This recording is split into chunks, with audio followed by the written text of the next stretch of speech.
Argentina is the best country in South America by an absolute mile, and it's one of my top countries that I've ever been to. The top 5 include Australia, Argentina, Guatemala, Australia, and of course, Italy. And that is why I think I love it here so much. So much resembles of Europe, the food, the people, the culture, the architecture, the cafe scene.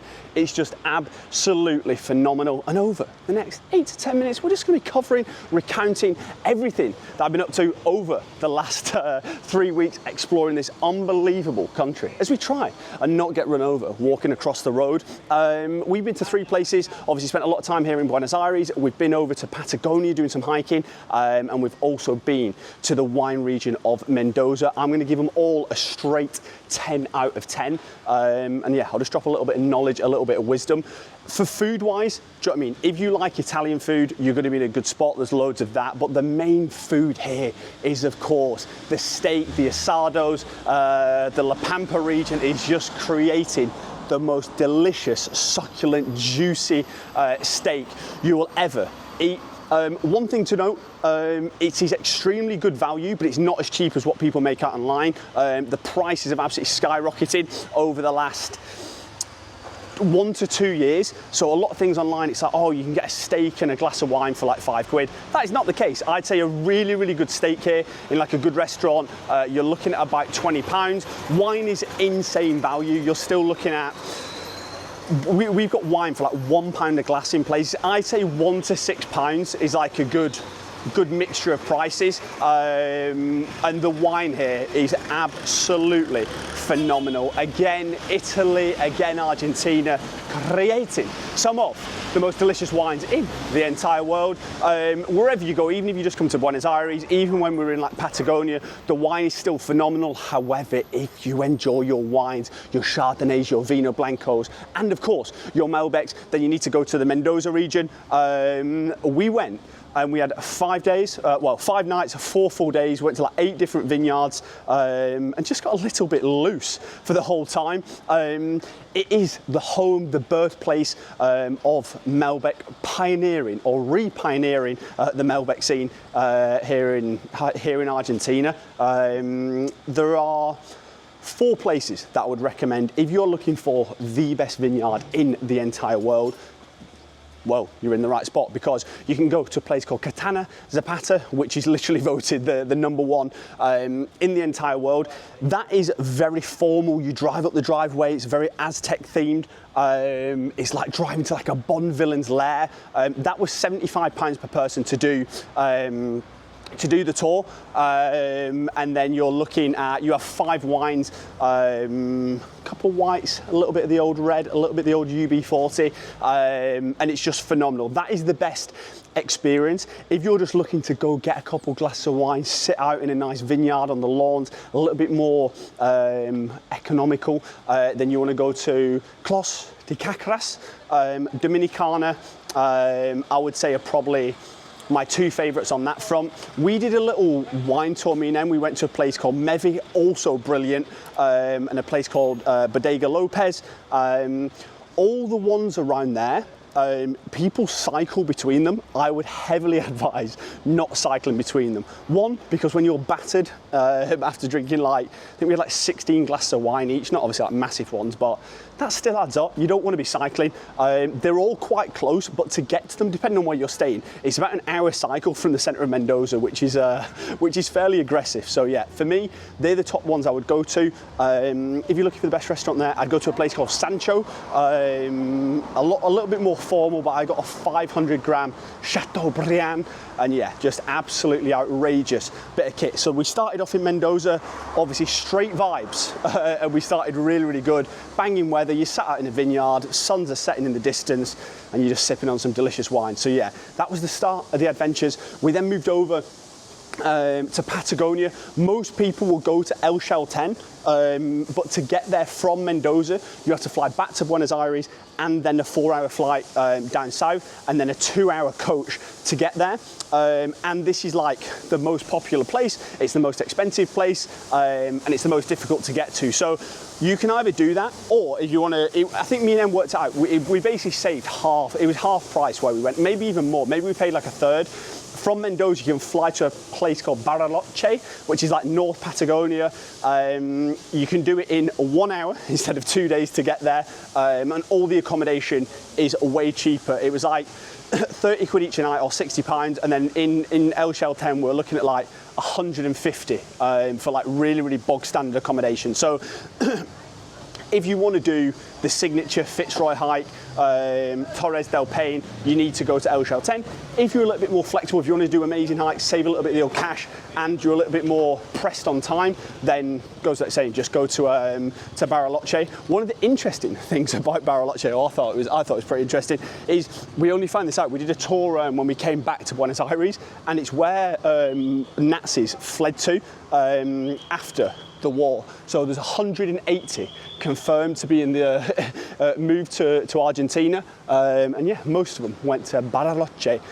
If you want a little restaurant tip there, I would go to a place called El Fuego, and if you're in the market for some hiking, which I imagine if you're going to Patagonia, you will be in the market for some hiking, I would recommend 2 hikes. I would go to one which is called Cerro Otto. I walked up this on my own. It's super easy. I'd say like an hour and a half maybe to the top. I think I did like an hour and 15 minutes. And then you can walk from the centre of Bariloche up there. If you don't want to hike up there, you can also get the teleferico, takes you right to the top. That's probably the best height to view ratio ever. Like the hike's really easy, but the view's absolutely stunning, gorgeous alpine lakes, and you've got the backdrop of obviously the snowy mountains and obviously the lake in Bariloche in the foreground. We also went to a place called Refugio Frei, which is I would say, moderate to difficult hike, but when you get to the top, this looks like the Fitzroy hikes. If you've seen it online, yeah, it's absolutely stunning. You've got a glacial lake at the top, there are refugios up there. I paid £5 for a can of Pepsi, but someone's had to carry that up the mountain, so that is absolutely fair enough. You can go swimming in the lake. Most people hike up, camp there, and then hike back the day after. Me and Em set off at like 12 o'clock, like in the afternoon, and we did it, we were walking super slow. I was flying the drone and stuff. We did it in like 7 hours, including all the stops. So I reckon you can do it in like half that time. No, maybe not half, it's a bit aggressive, but you can do it a lot faster. So yeah, you've enjoyed some Vino Blanco, you've enjoyed some wine, you've earned that wine hiking over in Patagonia, and then it is time to get into the best city, maybe in the entire world, definitely in Argentina. It's Buenos Aires. I've been calling it Buenos Aires my entire life, so I've had to reprogram the brain for the actual how to pronounce it, which is still pretty difficult. I have to subconsciously or consciously think each time. It's phenomenal. Cafe culture, the people are so friendly here, and that's just the whole of Argentina in general, not just in the capital, but if you enjoy patisseries, if you enjoy cakes, if you enjoy coffees, if you enjoy a little artisan sandwich, a nice baguette, great homemade bread, then this is the place. As a city, they redesigned it to look like Paris. For me, I think it's a combination of Paris, London, and Madrid all rolled into one. Very much looks like Paris. Obviously everyone speaks Spanish, and it's just absolutely unbelievable. A couple of things you can do. We did a little day trip to Tigre, which is gorgeous, looking like where me and Em live back home in Walton-on-Thames. Like the river, it's just absolutely stunning. What else did we do? We did like the Nazi walking tour. We did a little historical tour. For me, the best area of the city, if you want to stay somewhere, you want to stay in Palermo or Soho, which is like, it's basically like staying in Soho in the UK, basically. It's a little bit further out of the city. You're probably looking at 20-minute taxi each day, but the taxis here are great value. We've been getting Ubers everywhere. It's like £5 each way, so if there's 2 of you, it's not too much. Or you can get a bus pass, but when there's like 2 people or 2 or more, it usually works out cheaper to do that anyway. And then the best part of the city is La Boca for me, the home of Boca Juniors. Me and Em went to a match last night. I've done a separate video on it, but the atmosphere, the drinking before, the singing the songs, I feel as if I was in like a mosh pit at one point, just throwing shapes, flying around, everybody singing, just boozing on the street. It was absolutely phenomenal. Like one of the best games of football I've ever been to, and the fact it's not even my team should speak somewhat of how good that is. But even if you're not into football, like Em's not a big football fan, she absolutely loved it. She was like, this is the best stadium I've ever been to.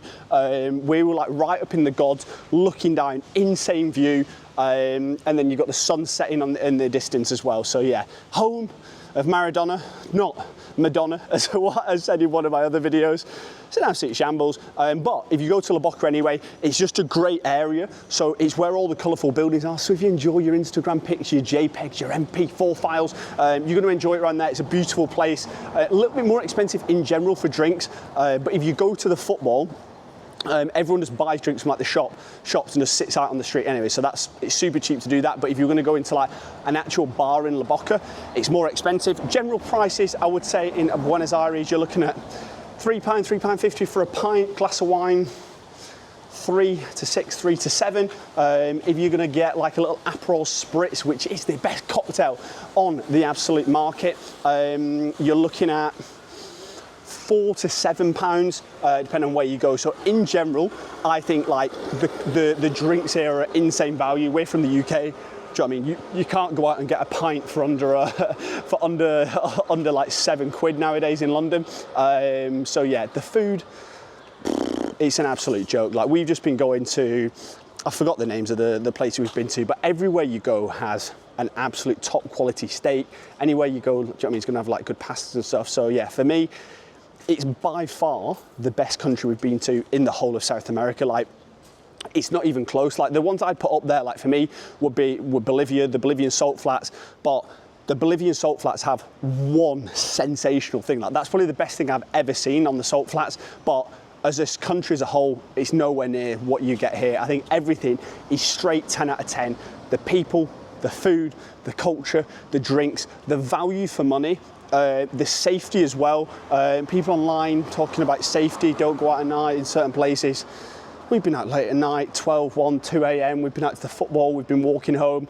The ginger and the northerner, we stick out like absolute sore thumbs. But yeah, for me, top 5 country of all time and by far the best country in South America. If you want to go back and check out what we've been up to, I've done a day vlog on every single day we've been here, a little bit more intricate vlog style, showing you the ins and outs. But yeah, questions in the comments whilst you're down there. Hit that subscribe button, still en route to 3K subs. I'll see you tomorrow, baby. Remember the chef, he's always cooking. Let's get it.